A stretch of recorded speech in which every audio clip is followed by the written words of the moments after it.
86 de Lectores Promedio, les habla Chuck, o también conocido como Daniel Klein. Me acompaña en este momento alguien que está en una silla que está a punto de caerse. ¿Cómo estás, David? Oye, no me puedo mover, literalmente no me puedo mover, estoy aquí. Saludos, David Padilla, @Daguar. Podría ser parte de un matrimonio con paredes perfectos, me parece. Puede ser. Bueno, por aquí está con la cosa. Mira, primero, antes de hablar de cualquier intimidad que está hablando Daniel acá, de cualquier estupidez que está hablando aquí, no sé qué estás hablando acá, necesito presentar a Héctor Vera Azarcardo, es el apellido, Dios por favor. mío, ¿por Dios qué mío, David Héctor, me cuesta leer, te lo juro que aquí pero ya no veo. Ve hacia la luz, ve hacia la luz. Azargado. Eso Muy bien. era tan difícil. Termina de presentar ve hacia la luz. ¿Tú quieres terminar de presentar? Héctor Vera Azargado es periodista iquiqueño y escritor que navega entre la ciencia ficción y la narrativa contemporánea. Y además nos va a contar, por favor, Héctor, ¿cómo pero estás? espera, porque lo traemos por acá por el libro, no la novela. A todavía la novela. Hay un está segmento bien, para bien. eso, por favor. No vamos a mencionar la novela, pero más adelante, Héctor. Pero primero, saludo para que diga que no tenemos secuestrado acá. ¿Eh? Muchas gracias por la invitación. Efectivamente, soy Héctor Vera Azargado. Y le agradezco un montón la invitación. Y también es correcto lo que dicen. Estoy trabajando en la ciencia ficción y las aventuras, en la prosa contemporánea, llamémosles, pero lo más importante también es la poesía. No me quiten la poesía. Entiérrenme con la poesía. Me encanta eso, que lo tengas ahí anotado. ¿Tienes un tatuaje en alguna parte que tenga como... Tú sabes que porque hay narradores que se hacen como las cosas de los Juegos Olímpicos. ¿Tú te harías como un tatuaje con el tema de la poesía? No tengo ningún tatuaje. Cero tatuaje. ¿Te harías alguno como relacionado con la poesía? ¿Cuál Ninguno. Cero. Me arrepentiría a los 2 días. Me pasa. Ya está bien. En algún punto. Espera que avance más esta conversación para volverte a preguntar eso, a ver si te harías por lo menos alguna. Ya, vamos con que hemos visto, leído, pero quiero escuchar al invitado que nos cuente qué has visto, leído o jugado. Entonces, cuéntanos. ¿Qué libro te ha marcado últimamente que te ha gustado o has odiado? O también quizás alguna serie o película. Cuéntanos. Mira, que estabas esperando en algún punto que tú decías, oye, que alguien me invite a alguna parte a beber, a conversar, a lo que sea, porque tengo esto aquí en la garganta que quería. Te invita a beber, ¿verdad? Te marca. No me invita, que es lo peor. Para jugar Pokémon GO, sí. Sí, por cierto, no, ahí está el teléfono ya. Cuéntanos, Héctor. Como hice la tarea y revisé... No todo. Un montón de programas anteriores sabían que me iban a preguntar eso. Lo sabía. Muy bien. Porque vas a ser mi mejor amigo. Siempre le preguntamos a la gente, ¿has escuchado Lectores Promedio?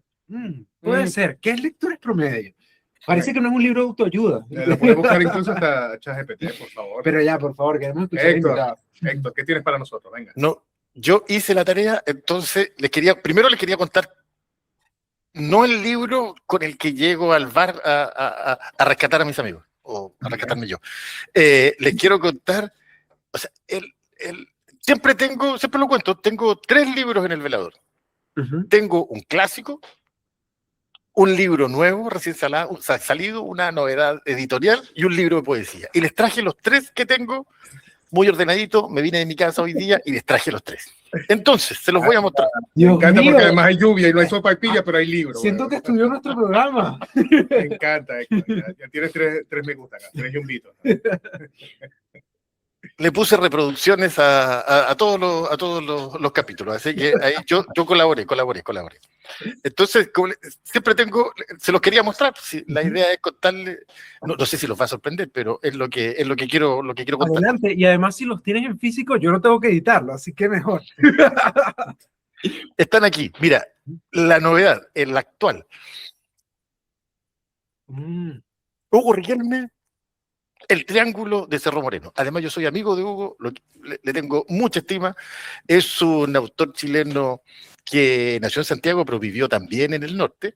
Él hizo un libro anterior a este que se llama Terror en Cerro Moreno. Y El Triángulo de Cerro Moreno es una historia que viaja entre el thriller, la novela histórica, también la ciencia ficción, y cuenta la historia del Triángulo de las Bermudas chileno, que está ahí precisamente en Cerro Moreno, que es la zona donde está el aeropuerto de Antofagasta. Entonces ahí él se basa, esta historia está basada en hechos reales, está muy bien ficcionada por Hugo, y me encanta que es un autor chileno, es joven, está dedicado con alma y corazón a esto, es un trabajador de su profesión, porque ya no es un oficio en el caso de él, es su profesión, y este es el libro de actualidad. Extenso es, que está extenso. Casualmente él acaba de anunciar un nuevo libro, creo que se llama El cielo me llama, que es una novela histórica también, se ve brutalísimo. Así es. Él lo acaba de lanzar, lo lanzó hace un par de semanas, no más que eso, está en pleno proceso de difusión de su libro. También tiene que ver con una mujer increíble, que es la que se transforma en la primera mujer piloto. No lo he leído, entonces no voy a contar más detalles de esa novela, y que venga Hugo y se las cuente, pero sí, y este está recomendado. Ese es el libro que tengo de actualidad. Entonces, después le voy a mostrar el otro aquí. Trac. Este es el de poesía. José Watanabe, un poeta peruano maravilloso. Este es un libro que es una antología, una compilación, se llama Mi ojo tiene sus razones. Watanabe debe ser por lejos uno de los mejores poetas de América Latina. Y lo que quería destacar de este libro, que es editado por una editorial súper emprendedora de Arica.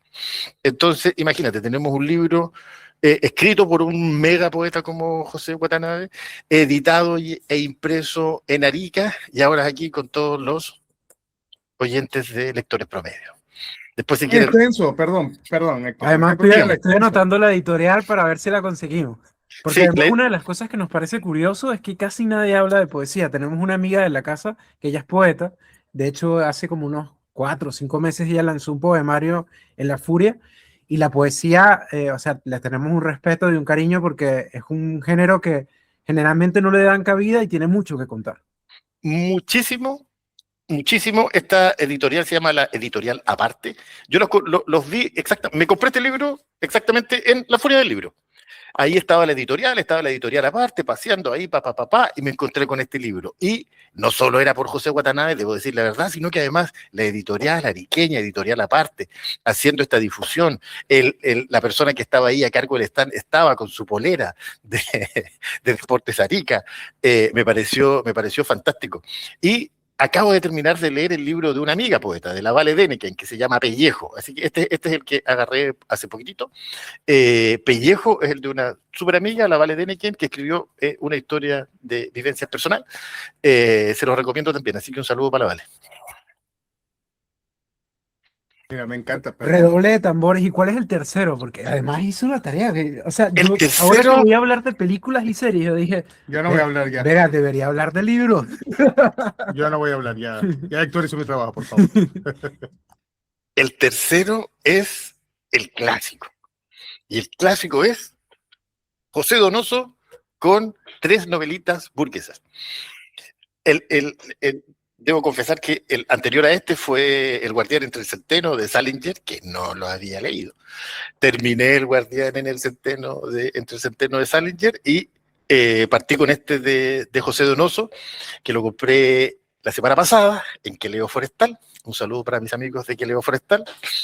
¿Y por qué? Les quería contar por qué elegí a José Donoso y 3 novelitas burguesas, porque justamente acabo de terminar, está en proceso de edición, una trilogía de novelas cortas, que también son novelitas, no son burguesas, son otras novelitas. Entonces quería aprender, ver cómo el maestro Donoso estructuró estas 3 novelitas burguesas. Entonces dije, algo tengo que aprender de esto para ver cómo voy a estructurar mis 3 pequeñas novelitas. Así que esa fue la razón de por qué tomé este libro. Me ha sorprendido, es un libro que el José Donoso clásico, aquí es un José Donoso gótico.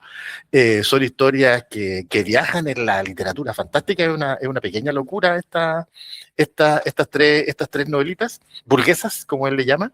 Si quieren les cuento luego cuál es la locura esta gótica que tiene José Donoso, que me sorprendió. De uno, por lo menos, de una de las 3. Un amigo cercano es muy fanático de Donoso. Un saludo, Orfeo, si está escuchando este programa. Y casualmente sí lo va a escuchar, porque justo le dije que estamos hablando de Donoso y me dijo, ¿qué? Y ama a Donoso. Desde México es uno de sus escritores favoritos. Pero cuéntanos por lo menos de una de las 3 novelas. Tiene 3 novelitas, uno se llama Chattanooga Chuchú. Es que la gracia es que cada una tiene en esta locura en esta locura gótica y de fantasía, son novelas donde realmente hay una sociedad burguesa en Barcelona que él va desarticulando. Pero la primera, que se llama Chattanooga Chuchú, tiene que ver con la identidad, con el cuerpo. Son cuerpos que se desarman, que te arman la cara, la boca, los brazos. Entonces las parejas se van desarmando y armando físicamente en el transcurso de la novela. Entonces es una historia que tiene que ver con el cuerpo, con las relaciones incluso de dominación entre hombres y mujeres. La segunda, que se llama Átomo Verde número 5, tiene que ver con los objetos. Es una familia, una pareja que construye un departamento perfecto. Y este departamento perfecto refleja su identidad y su posición social burguesa. Pero esta cuestión se va desarmando, esta perfección se va desarmando en el tiempo. Y los objetos empiezan a desaparecer, empiezan a cambiar, empiezan a transfigurarse. Y lo que se transfigura o lo que desaparece finalmente es la propia identidad burguesa de la pareja. Y el más loco, la pronunciación va a ser muy mala, se llama Gaspar Delanoux. Gaspar Delanoux. Y es la historia de un adolescente que tiene una relación un poco misteriosa con otro adolescente y se comunican por un silbido extraño, y en ese silbido extraño se van transmutando las identidades. Entonces, la primera novelita burguesa tiene que ver con el cuerpo, con esta desmaterialización del cuerpo. El segundo tiene que ver con los objetos, con esta materialidad de cómo los objetos desaparecen, y el tercero con la identidad. Entonces, me pareció que estoy sorprendido, estoy terminando, voy del último, me quedan algunas paginitas aquí, estoy en la 243. Espero que me sorprenda aún más el final, pero para los que hemos leído las otras historias de Donoso, yo quedé absolutamente sorprendido por esta beta que en mi ignorancia ciertamente no conocía. Una de las cosas que me impresiona, el capítulo anterior, la invitada anterior, nos vendió un libro de Samantha Schweblin. Yo he leído solamente Buen Mal de Samantha Schweblin, nos vendió Kentucky's. Wow. Y fue una maravilla. Y ahorita yo leí Lo escuché. Toda la historia de los Kentuckys, como lo contó, además, muy entretenido. Mira. Leía de Donoso, creo que fue El Jardín Secreto, si no me equivoco. Me costó muchísimo. Y de hecho mi amigo me decía, qué mal libro para empezar a Donoso. Y justo me dice, necesitas leer 3 novelitas burguesas. Y ahora, tal cual la estás mencionando, ¿qué es esto? El destino. Que la lea, dice. Sí. El libro se llama El Jardín de al lado, es el libro de Donoso, no es El Jardín. Sí mismo es, sí. Y no conecté, pero yo creo que no era un buen comienzo para Donoso. O al menos, si no lo había leído nunca, no. Héctor, este libro es una pequeña locura. Perdón, este libro es una pequeña locura, la verdad. Realmente lo recomiendo. O sea, imaginarte a Donoso en esta faceta de, insisto, esto es en mi absoluta ignorancia. Alguien que conoce a Donoso, que ha estudiado a Donoso, que lo ha seguido, le puede parecer esto una obviedad y una estupidez. Yo me sorprendí. Entonces, es como tener mala memoria, que uno se ríe 2 veces con el mismo chiste. Entonces, aquí la ignorancia me permitió enfrentarme a la novela. No digo con bajas expectativas, sin expectativas, con la expectativa de leer a Donoso, y quedé absolutamente sorprendido. David, por favor, cuéntanos. No me interesa hablar ya de mí, no vi nada esta semana, voy a decir que no vi nada. ¿En serio? Porque quiero preguntar cosas a Héctor. Pero esta parte es la sección. Nada, vi X-Men 97, ya vi el final. ¿A ti te gustó? Mira, ya espera, que Héctor quiere seguir hablando. Mira, sí. Por favor, adelante. Héctor, comenta, por favor.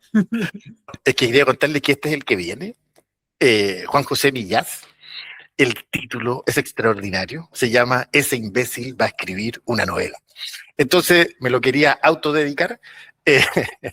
Entonces lo miré y sentí que Juan José, que Millás me habló. Yo he leído a Millás en sus crónicas, las crónicas que escribía en los periódicos en España, y él tiene una trilogía muy famosa con un paleoantropólogo que se llama Juan Luis Arzuaga, que son las historias de la vida contada por un sapiens a un neandertal. Ya van 3 de esas ediciones. Juan José Millás es el neandertal, el escritor, y Juan Luis Arzuaga es el paleoantropólogo, es el Sapiens, y es una historia, es una de las lecturas maravillosas que no podía no dejar de recomendar. Esa trilogía que tienen estos dos personajes, son personajes adultos, cada uno maravillosos en sus profesiones. Entonces este no género que inventaron ellos entre un paleoantropólogo y un escritor es increíble. No había leído ninguna de sus novelas, insisto, estas tres, el libro de crónicas, así que quiero que este imbécil que va a escribir una novela se transforme en mi próximo lectura de Velador. Lo tengo aquí. Lo traje porque en la oficina quería hacer las pausas saludables, eso de decir ya, en vez de salir a fumar, y dije ya, voy a hacer, la pausa saludable de la semana es 0. Razón que ahora me da vergüenza hablar de lo que hemos visto. Sí, mira, pero tú quieres hablar de lo que has visto esta semana. Sí, por supuesto. Coméntalo. Sí. Mira, A quiero ver. hablar primero de Nadie nos va a extrañar, segunda temporada. Esto es una serie mexicana, es una serie que aboga al 100% por la nostalgia. Aboga principalmente por la nostalgia de los años 90. Esta segunda temporada, ya la primera temporada había apuntado mucho todo este tema de la salud mental. Es una serie que está en Prime. Y la segunda es muy entretenida, es diferente a la primera, pero me ha parecido ese tipo de series. No la pondría quizás en el mismo tintero que Ted Lasso, que son ese tipo de series que tú ves y te dejan como apapachado, pero ese tipo de series que tienen muy buen desarrollo de personajes. De hecho, me sorprende que tú no la hayas visto porque tiene muchas referencias. Pero ¿cuál hombre? Termina de decir el título. Nadie nos va a extrañar. Ya, estás hablando de la misma. Pero yo creo que sí. Me parece que habías cambiado el tema, perdón. Yo te recomiendo una serie latina, tú dices, cosas de Sí, Latinoamérica. nada. Ya cuando me ponen a Yuri de protagonista en una canción o que van a reinterpretar el video de Yuri, el apagón, ya, a mí no me importa ya, honestamente, ya lo que... O sea, me pareció que estuvo bien. La verdad, disfruté de esta segunda temporada, no me cambió la vida, pero me sirvió como para desconectar. Y lo otro, que vi que, te lo juro, por aquí está la película de Avatar Aang y está esta película china. Yo tengo un tema con la narrativa china. La narrativa china es muy complicada. De hecho, hay como un anime del año pasado que se llama Lord of Mysteries y la cuestión es complicada. Es una cosa, los chinos son raros para estructurar sus cosas narrativas. Saludos al amigo chino, ¿no? El audiovisual. Pero bueno, el punto con Another World es que es como si tuvieran Final Fantasy, Juego de Tronos y Fire Emblem un hijo. Es una cosa brutal. Y además, esta película habla como todo este tema entre la dualidad del bien y el mal del ser humano, apunta como a la reflexión. Y la película fue número 1 visionado en China el año pasado. Entonces la liberaron hace como 1 o 2 meses en digital. No está en ninguna plataforma de streaming. La pueden ver por los canales verdes, los caminos verdes, pero la recomiendo muchísimo. Lo raro es el voice acting. Quizás Daniel está prestando atención, pero es que estoy muy acostumbrado a que una producción tenga como mucho mimo. Y aquí las voces se parecían como casi hechas por inteligencia artificial. Pero la animación, de verdad, denle una oportunidad. Es un tema como de reflexión, de dioses, de básicamente, no tanto como un House of Dragon, pero sí todo este tema medieval. Esto es Another World. ¿Tú tienes algo? No, no quiero... Aquí dice House of Dragon, pero no dice nada. Y X-Men 97 no me importa, ya vale verga. Ya pero va la muerte de X-Men uno hace en 2028, lo demás X-Men 97 vino de más a menos. Sí. Es una palabra que tú utilizarías para tu review, lo sé. Tú dirías eso, lo sé. Pero realmente porque además cambiaron de guionista. Lo demás que tenían como ya de productor ya era como acá. A mí me pasa con la temporada es que algunas cosas se sienten como de TikTok. Entonces sentía que era como... y es una cosa como que resuelven todo en menos de 20 minutos que tú dices. Tanto desarrollo para esto. No voy ni a gastar. De hecho, ya mi suscripción termina el 28 de este mes. Pero Adultos se estrena el 27. Yo usaba tu cuenta. Mira, vas a tener que verla. Tienes como... medianoche como para verla, de las 3 de la mañana más o menos. ¿Por qué me haces esto, David Padilla? Lo siento, presupuesto, economía 2026. Ya, tú quieres partir esta entrevista, Casi 2027. Partir, no estás poniendo de tu parte.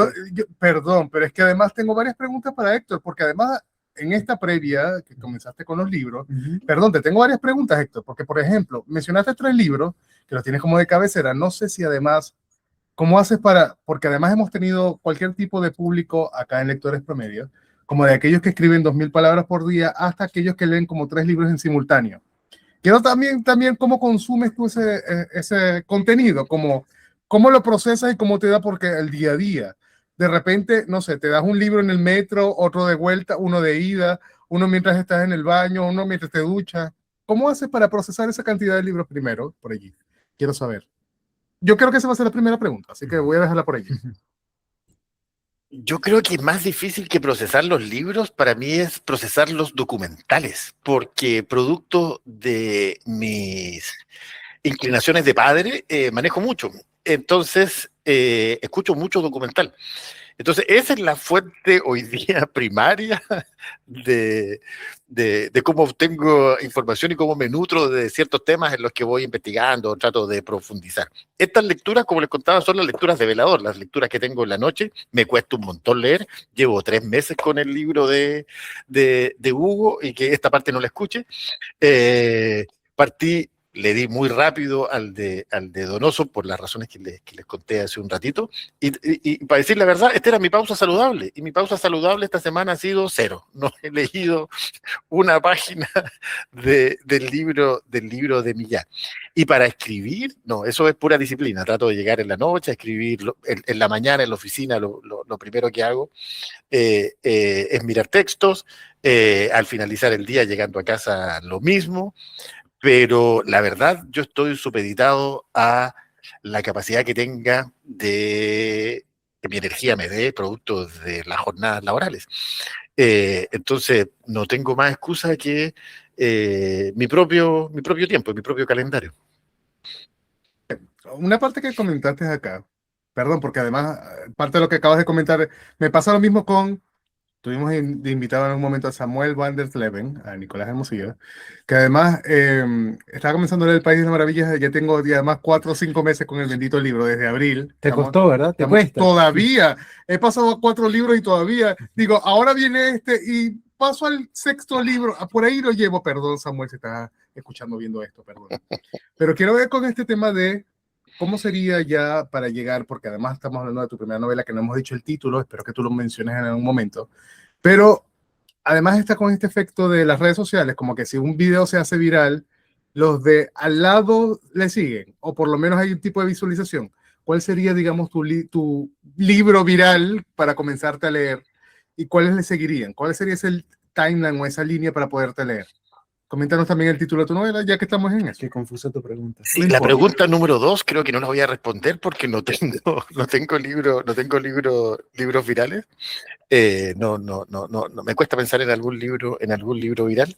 Lo que te puedo contar es de mi primera novela. Se llama... Tiene el título, por favor. Sí. Voy con el título.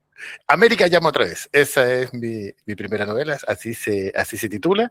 Es una novela de aventuras y ciencia ficción. La historia parte de una premisa bastante sencilla, como suelen partir las distopías.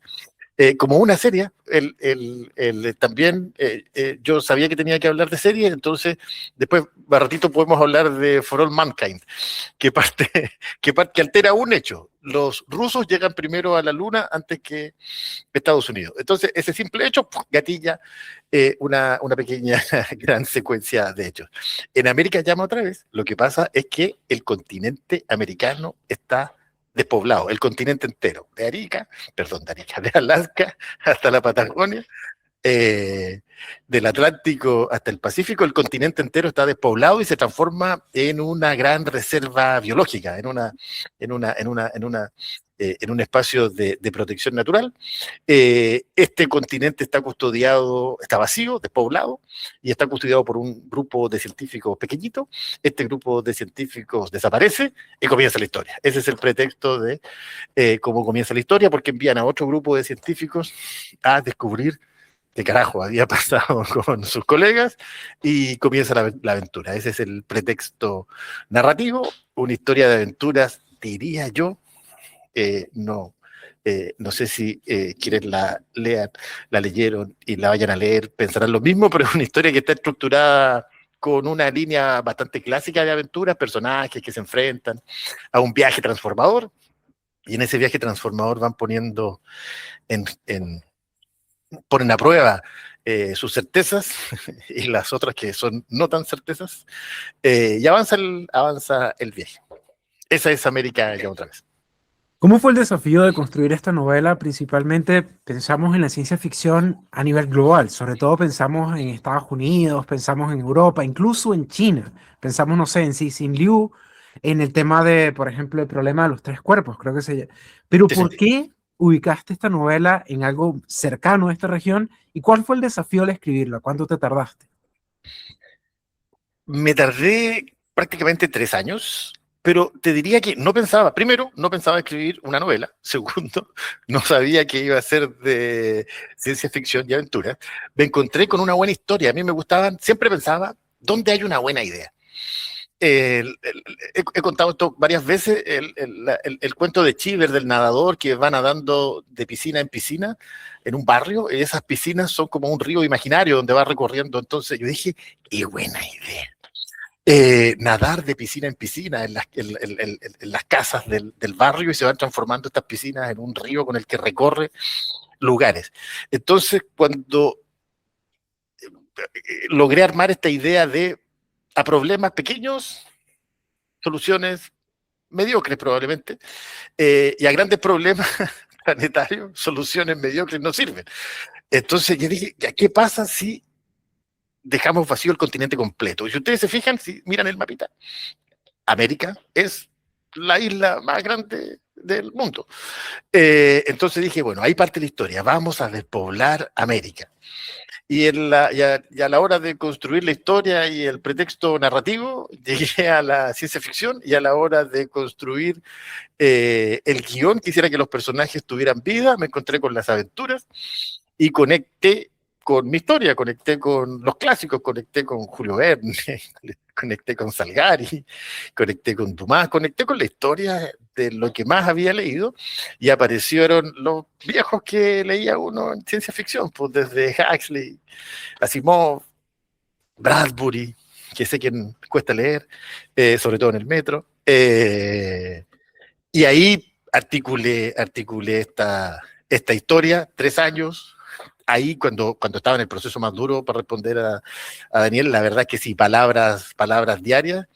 Lo que decía David, en términos del rigor, también eran así, no había que tener disciplina para que eso pasara.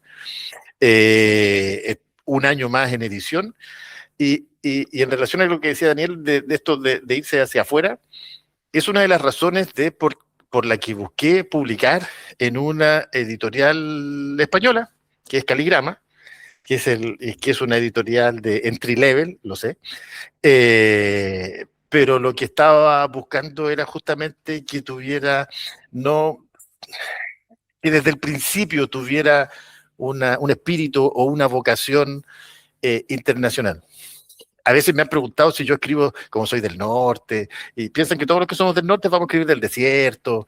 Y yo siempre les digo que no es necesario, que ya Nato Rivera Letelier lo hizo, mejor que nadie, es suficiente.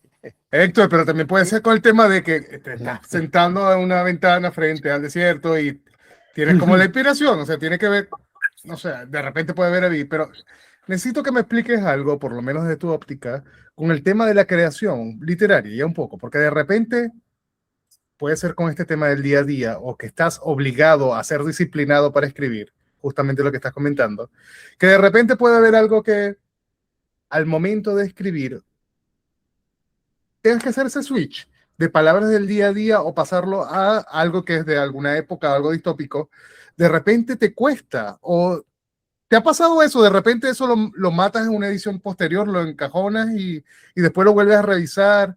Cuando vuelves a revisarlo dices, oye, esto lo diría si estuviese en el supermercado comprando la papa del fin de semana o algo. ¿Cómo haces como ese switch para la creación literaria? O por lo menos en esta cosa del día a día y sentarte ya a escribirlo. Al menos, como soy un aprendiz de este oficio, no me atrevo, pero a dar jamás a que esto suene a una lección. Solo decir que en mi experiencia, la única decisión la decisión principal, no la única, la decisión que finalmente hizo que esto se transformara en una novela es una sola, que es la página siguiente, es la única importante. Entonces aquí el objetivo era hacer que la historia y que los personajes fluyeran, revisando lo menos posible, porque a quienes tuvimos estos vacíos tan importantes durante muchos años en que no escribíamos, caíamos en la trampa del cuento de ya, como no tengo tiempo, voy a escribir algo más corto, lo que es una falacia absoluta, voy a hacer un cuento, y en este cuento, como tenía que ser extraordinario, no pasaba ahí del párrafo 1, párrafo 2, párrafo 3, vuelta para atrás, párrafo 1, párrafo 2, párrafo 3. Entonces aquí la decisión fue, la única página importante es la que viene. Y escribir con disciplina y mirando para atrás lo menos posible, y el proceso fue reescribir, reeditar después. Reescribí bastante poco. No sé si eso es bueno o malo. Eh, pero mi objetivo, como el objetivo era finalmente, era más humilde, era terminar, así de sencillo. Creo que con lo que he estado haciendo hasta ahora, esta lección o esta decisión o esta autoconvicción de la página siguiente, la verdad es que me ha servido un montón. La única página importante es la que viene, así que ese es mi mantra. Me siento y tengo que llenar la página. El titular del programa. Ya te casaste con ese titular, lo siento. ¿Cómo ha sido la reacción de los lectores y también qué te han dicho? Porque muchas veces nos han comentado que a veces tú tienes una idea del libro, pero cuando lo publicas ya el libro se reinterpreta y es de los lectores, ya no es tuyo.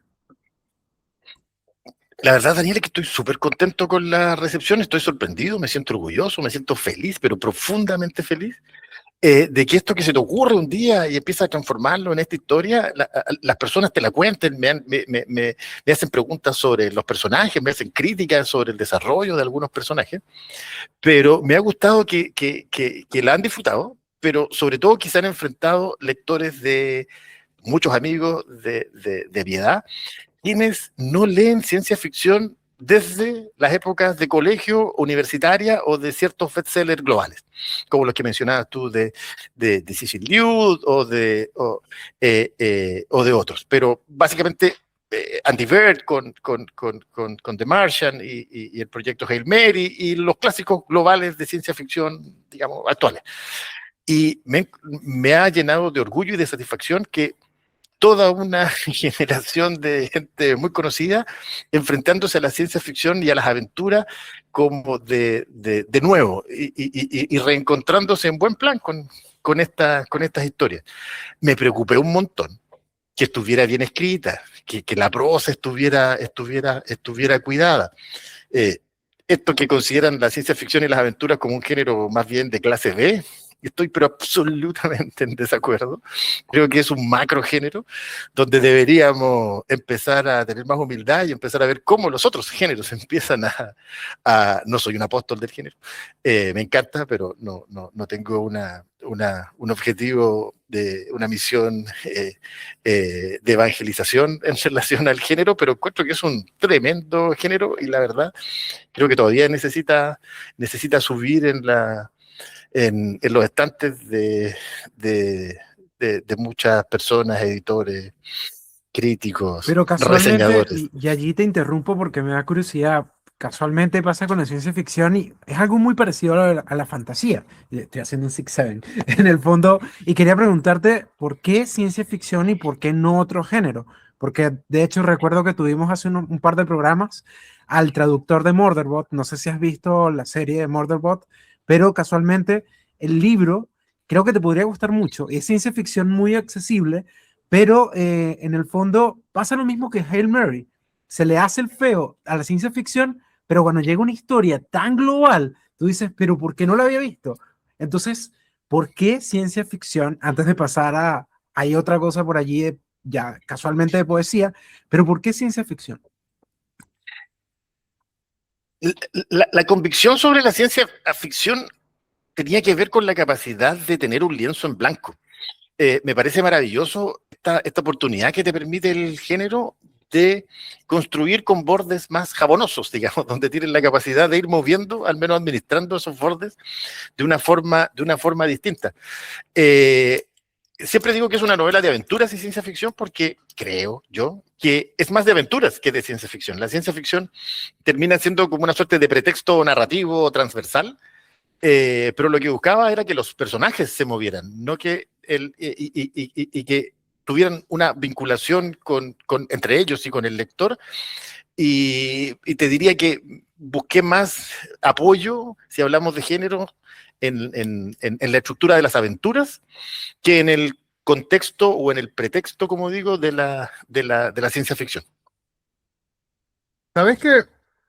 Perdón, ya que estamos hablando de esto, del tema de ciencia ficción, pero cuando se estrenó la última temporada, o la más reciente temporada de Bridgerton, no recuerdo si es la última en Netflix, se hizo viral un video de una chica que es, no sé si es creadora de contenido influencer, recordemos la diferencia entre ambos perfiles, que les mostró al cast o al elenco el tema de calzones rotos, por ejemplo. Y era, wow, oye, tal.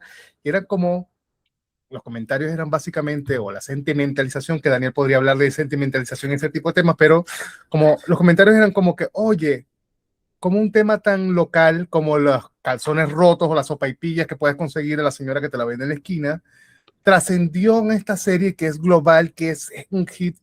A lo que voy con esta pregunta es, ¿hay algún elemento muy hiperlocal? Tú siendo de Iquique, que estamos hablando de que en Arica no puede haber algo en Iquique, que de repente tú crees que puede ser o puede trascender a tu obra, que de repente tú digas, es un detalle muy local o algo que de repente solamente se podría conocer como en el contexto chileno, que si alguien en Turquía lee una traducción del libro, de repente diga, oye, se haga la pregunta como para llegar a justamente eso. ¿Hay algún detalle ahí? Por lo menos que nos puedas comentar. La verdad es que creo que no. Como te decía, me lo han preguntado esto de escribir desde lo local. No quería escribir desde lo local.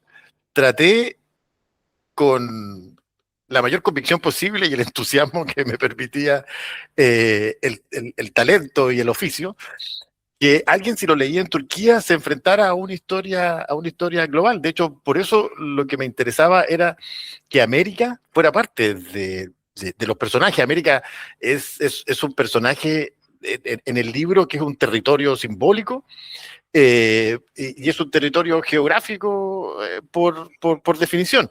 Pero la verdad estaba escribiendo una historia que tuviera vocación global. Es muy posible que dentro de descripciones, en el uso de ciertas muletillas o formas de describir la realidad, nos encontremos con el iquiqueño que llevo dentro, nos encontremos con el autor que vivió, con la persona que vivió en México un montón de años, entonces tiene ahí, me baja toda la mexicanidad, pero honestamente, David, no lo busqué. No busqué escribir desde lo local, no busqué escribir desde el norte ni desde el sur. Puede sonar una locura, pero traté de escribir desde América. Así, en esa locura, planteado desde América. Pero ya estamos hablando de la novela, pero quiero hablar del tema de la poesía, porque de repente ahí sí puede haber un poco más de la cotidianidad. Sí, señor, absolutamente. Entonces yo quiero saber ahí cómo, por ejemplo, de la cotidianidad ha influido, obviamente, en el tema de la poesía, en tu faceta de poeta, y también con el tema de... No, voy a dejarlo allí, voy a dejar la pregunta allí. Mientras sigo viendo, tú respondes, por favor. En la poesía también tengo un problema con el que he tenido que lidiar en el tiempo. Estuve hace algunas semanas en Antofagasta, en la Feria del Libro de Antofagasta. Me invitó un amigo, el Peleado Ávila, a quien le mando un saludo también, a la Leonera, a hacer una declamación de poesía ahí con otros poetas. Después había stand-up comedy, después cuecas bravas. Estuvo muy divertida la noche, muy divertida la noche. Y cuando salí a leer la poesía, también mi profesor Gaitán me decía que los poemas no se explican, sino que simplemente se leen, pero tuve que explicar. Y el desierto que tuve que atravesar con la poesía es que yo nunca dejé de escribir poesía de amor. Entonces, todos los poetas empezaban con discursos épicos, con unas narrativas súper complejas, filosóficas, sociológicas, y yo escribía poesía de amor. Entonces me sentía absolutamente minimizado en términos de la profundidad intelectual de la poesía. Y era casi como un ejercicio de vergüenza, de esconder, de no voy a decir alardear porque es lo contrario de lo que estaba buscando, de al menos exhibir, de al menos compartir. Y hasta que me di cuenta que carajo, era lo que escribía. Y me di cuenta además que mi poesía no era una gran poesía, era una pequeña poesía. Y el libro que estoy preparando ahora, que lo tengo un poquitito abandonado, que ya debería estar listo en las próximas semanas o meses, espero, se llama Pequeña Poesía. Y es una poesía de amor, es una poesía donde los poemas son solo un verso, y me di cuenta que esa era mi vocación, que ese era mi mundo, que esa era mi historia. Me gusta la poesía de amor, so fucking sorry, eh, y me siento bien, y me gusta esa pequeña poesía. Me encontré en este espacio mínimo, cuidado, pulcro, que se llama Pequeña Poesía. Así que estoy absolutamente feliz con haberme encontrado y reencontrado con la poesía. Nunca dejé de escribir, pero como les decía, en ese espacio, en ese cajón silencioso o hasta vergonzoso frente a la gran poesía épica, poesía llena de sexo, poesía llena de falos, de vaginas y de vergas y de cosas que a mí no me gustaba retratar, no me quejo. No es que me moleste particularmente, sino que simplemente no me dan ganas de escribirlas a mí. Y se ha transformado, esta vuelta de la poesía me ha permitido que la prosa se transforme en una prosa lo más cuidada, lo más poética posible. Mis 3 novelitas, que no son novelitas burguesas como la de Donoso, van en esa línea, van mucho en el uso en el cuidado, en el uso del lenguaje, y también son historias mínimas. Perdón, desde mi ignorancia, tengo que preguntarte con el tema de cómo es la presentación, por lo menos de una poesía. Ya lo comentaste brevemente, pero ¿cómo es la presentación de una poesía ante un público? Porque de repente la presentación de un libro uno dice, bueno, aunque, oye, me inspiré en esto y todo lo demás.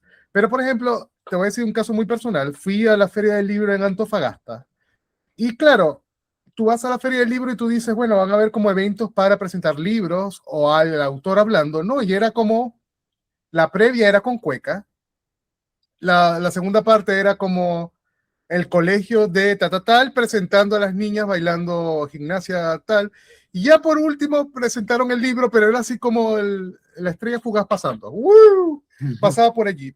Entonces yo digo, si ahí queda como para el libro, que era como, perdón, no es para quitar la broma, pero era como libros de autoayuda, pasaron muy rápidamente y presentaron el autor, era como que presenta el libro y lárgate del escenario.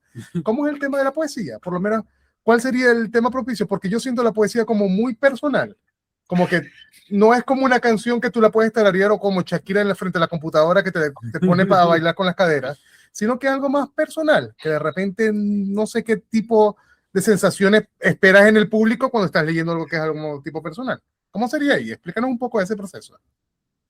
Uy, te diría que la verdad, la declamación de poesía es un arte en sí mismo del que me siento, pero ahí sí que me siento el aprendiz del oficio de jardinero. Y te diría que está lleno de trucos y trampas, hay expertos en esto.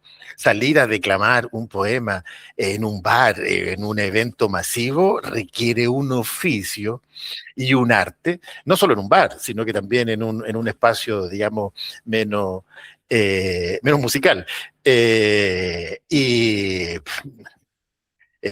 Cristian Basso, un súper poeta chileno, tiene una forma, una expresión, un talento, una clase, una distinción para presentar la poesía, para recitar, para explicar verbalmente, para expresar verbalmente la poesía, que es un talento, es un arte y te diría que casi un don. Ahora, los poetas se preparan para esto.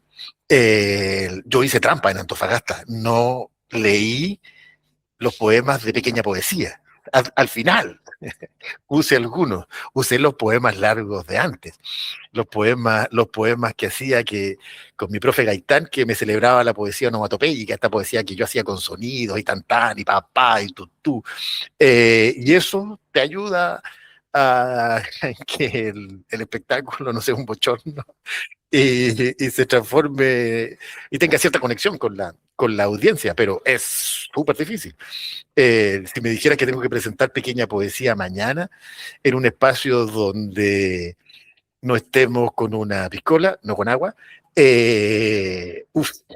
me tomaría 2 piscolas, porque estaría muy nervioso. Doctor, pero mira, es que yo pienso, por ejemplo, y perdón porque Daniel de repente tiene 5 preguntas y se la estoy interrumpiendo, pero pienso en Santiago en 100 palabras, por lo menos el tema de la premiación. Obviamente estamos viendo de cuentos en menos de 100 palabras, evidentemente, y donde hacen una mega producción. Obviamente la premiación dura 2 horas, 1 hora y cuarto o y media es de autoridades hablando con su discurso, obviamente, hay una cosa de patrocinadores y todo lo demás. Y justamente para presentar estos microcuentos, o digamos microtextos, más microrelatos, hacen una producción musical donde hay alguien que lo declama. Entonces, claro, te dura 2 minutos, si acaso. Te lo juro que tengo todas las historias por allí. No sé si las borré por el tema de capacidad en el teléfono, pero duran nada. Entonces, me sigue interesando como el tema de la poesía, como porque justamente las referencias que tengo son pop, por lo menos en Los Simpsons. Cuando Lisa va a una cosa, va y dice, oh, es increíble porque hay un gato sobre la mesa. Compartimos como un ponquecito, un queque o algo, porque entonces no sé cómo de repente, porque a lo que voy con mi pregunta, voy a delimitarla un poco, voy a filtrarla, porque además de repente puede ser como una campaña, no, o no es como una campaña de marketing donde te dicen, al momento de buscar fondos, necesitas mostrar como algún tipo de KPI o algún tipo de cómo va a justificar esos fondos. ¿Cómo buscas por lo menos el tema de la rentabilidad al momento de publicar un poema? O al menos un libro dedicado solamente a la poesía. ¿Cómo termina eso? ¿De repente se basa solamente en internet o solamente hay que buscar un fondo especial para una temática, plegarse a una antología? ¿Cómo es allí? O por lo menos, ¿cómo es tu visión allí sobre eso? Mi visión es la peor de todas, porque como yo soy autopublicado, soy autofinanciado. Entonces, la matemática del negocio para mí es menos cero. Aquí no tengo absolutamente ninguna referencia de cómo decirte cuál es el KPI de esto. Lo que creo que el KPI, la métrica más importante, si a alguien le interesa trabajar en esto, tiene que ver con lo que tú decías de alguna forma, que es el despliegue. ¿Cómo haces que esto se transforme en un despliegue que tenga cierta capacidad de viajar más allá de la página? Que creo que ese es un desafío que tenemos todos. Imagínense, aquí estamos hablando de series, estamos hablando de películas, estamos hablando de libros. Nos guste o no nos guste, todo este texto que está aquí adentro compite la capacidad de atención. Las primeras preguntas que me hacían ustedes, bueno, hay que leer, hay que escribir, hay que trabajar, hay que dormir, hay que salir a beber, hay que hacer un montón de otras cosas. También hay que escribir. Creo que nos guste o no nos guste, en términos de contadores de historias, competimos con la producción audiovisual global, nos guste o no nos guste. Tenemos que ser capaces de administrar esa dinámica en nuestro relato, en la capacidad de capturar la atención. Y creo que la poesía ahí tiene una oportunidad, si me lo preguntan. Creo que mi pequeña poesía tiene una oportunidad porque viaja, es un producto que puede distribuirse, es un relato que es un texto, dije producto y dije relato, no, es un texto que puede distribuirse, que puede desplegarse por plataformas sociales, incluso con mucha más facilidad que otro género. Creo que ahí tenemos que usar la creatividad. Yo llevo poquito tiempo en esto, no creo que hay una oportunidad tremenda. No digo en la lógica ni de influenciadores ni de productores de contenido, sino que es saber preocuparse, no saber, preocuparse al menos, esforzarse al menos, porque este texto pueda viajar a la mayor cantidad de gente posible, con audiovisualidad, por redes sociales, o sea, me da lo mismo. Ojalá fluya y viaje todo lo que se pueda. Insisto, creo que tenemos una oportunidad ahí, los poetas, más que una barrera. Es más difícil, a mí me ha costado más tratar de contar, de expresar el contenido de América Llama Otra Vez, que es una novela de 400 y pico páginas, en, en las redes sociales, porque digo, ¿qué cuento? ¿Cuento un pedacito? No, al final no cuento nada, cuento una reseña, pero cuando se trata de poesía, creo que es el texto, y si es una pequeña poesía, creo que ahí al menos es mi meta y es mi plan de trabajo con la poesía. Ojalá funcione, me lo cobran si no funciona. Quería preguntarte, fuiste seleccionado en una antología reconocida de poesía. ¿Cómo ha sido esa experiencia y cómo llegaste allí? Bueno, como le decía don Daniel, soy un participante viejo partí adulto grande. Es mi primera novela, entonces estoy lanzado con todo. Entonces tomé la novela, un día apareció la pequeña poesía, y dije esto, ya, voy a publicar y tengo que hacer que esto viaje todo lo que pueda. Entonces empecé a buscar dónde participar. Encontré la Feria del Libro de la ciudad de Nueva York. Envié 3 poemas que no forman parte de Pequeña Poesía 1, pero están en ese estilo. Las envié, los edité todo lo que pude. No era tan difícil porque son textos muy cortitos, así que el trabajo era relativamente sencillo. Participamos en esa antología, por lo que publicó la entidad que lo organiza, 340 y pico poetas de casi 30 países, y fuimos seleccionados 28 poetas, y ahí estoy yo. Se va a incluir en la antología número 6, que es la de este año, es la edición 8 de la Feria del Libro, es la antología número 6, con un montón de poetas de muchas partes del mundo. Estoy súper contento, orgulloso a cagarse, o sea, no puedo más de lo contento que estoy. Y me encanta que cuando me preguntan, bueno, ¿y la novela de qué es? De ciencia ficción y aventuras.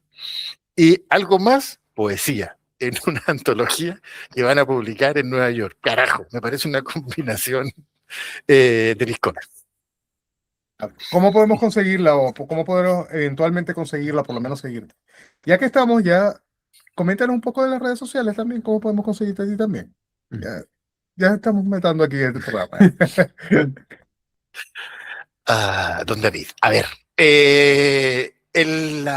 América Llama Otra Vez está disponible en, lo primero, que Leo Forestal, en espacioforestal.cl, la van a encontrar, apoyen a las librerías independientes. También está en Busca Libre, está en las librerías Antártica, está en Amazon, en ediciones en papel y digital, está en España, en la Casa del Libro. Lo van a encontrar, si lo googlean van a encontrar América Llama Otra Vez. Pero lo más importante, ir a las librerías de barrio. Ir a la librería, conversar con el librero, escuchar las recomendaciones y llevarse un libro ahí. No ir a conversar con el librero y después comprar online. Ir y comprar ahí, con el librero local. La antología se va a lanzar en octubre en Nueva York. Postulé a los fondos del libro para viajar a Nueva York y no gané. Entonces el viaje no fui seleccionado. Así que el viaje ha quedado en pausa. Pero se va a lanzar, se va a presentar ahí, David, en la Feria del Libro de Nueva York, y sé que las ediciones digitales van a estar disponibles a partir de esa fecha. No estoy tan seguro si van a haber ejemplares físicos, me parece que sí. Conseguirte en internet, perdón, creo que hablé antes que salga.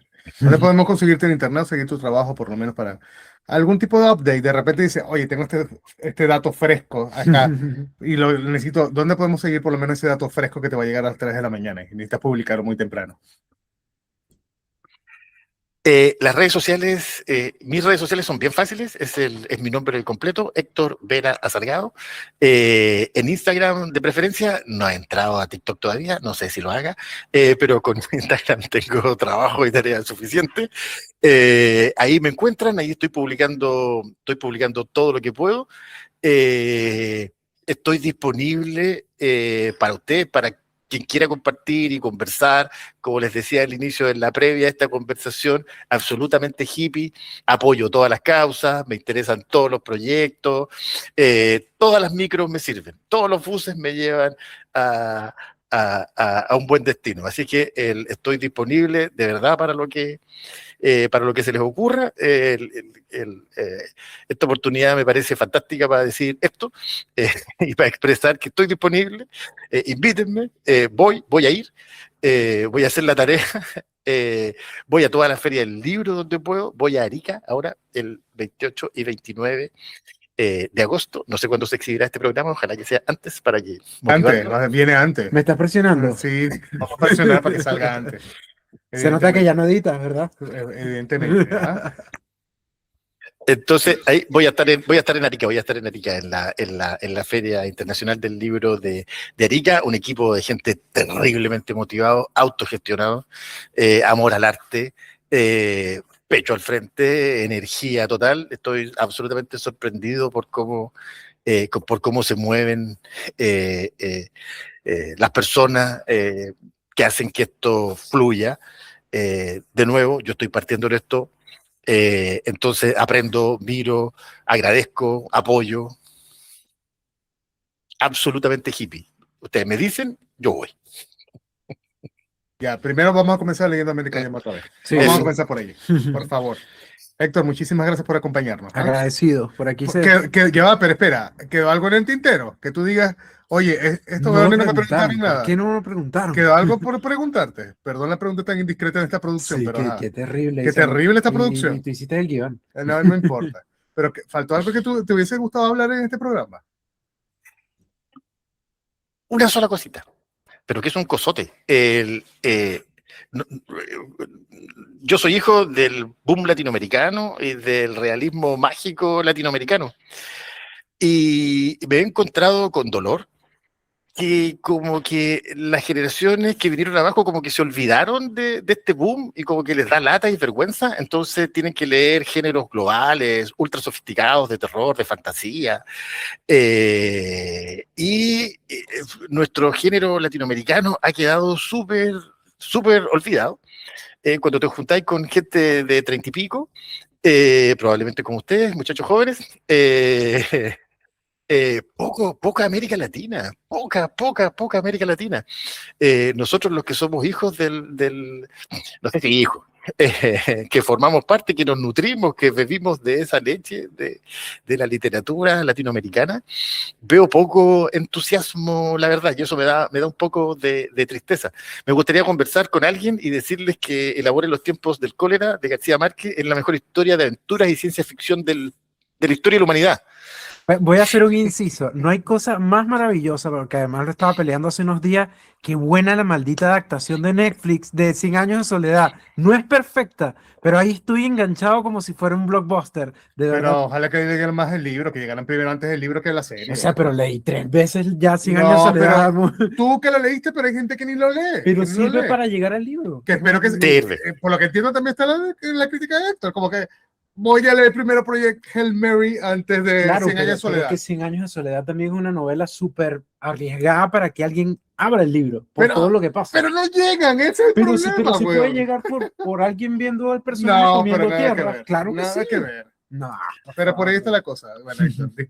Yo los invitaría, de verdad, a recuperar, así si tengo algo que decirles desde el fondo de mi corazón, generaciones un poquito más nuevas, recuperemos la lectura latinoamericana, me parece. Por eso traje a Watanabe, por eso quise contarles sobre José Donoso, por eso está mi amigo Hugo Riquelme aquí.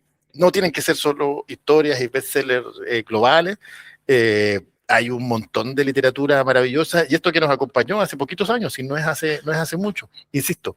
El amor en los tiempos del cólera, no debe haber relato de aventura y ciencia ficción mejor.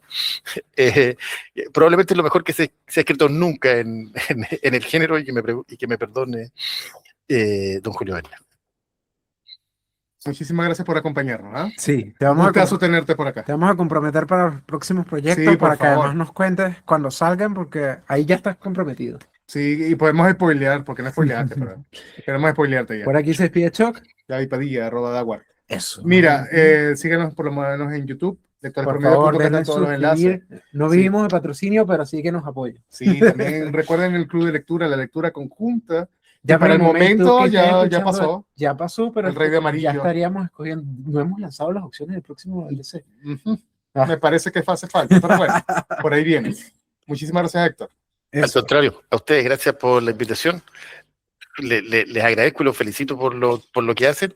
Así que déjenme comprometido para lo que sea. Ahí voy a estar. A mí todas las micros me sirven. Prometeremos. Eso. Chao.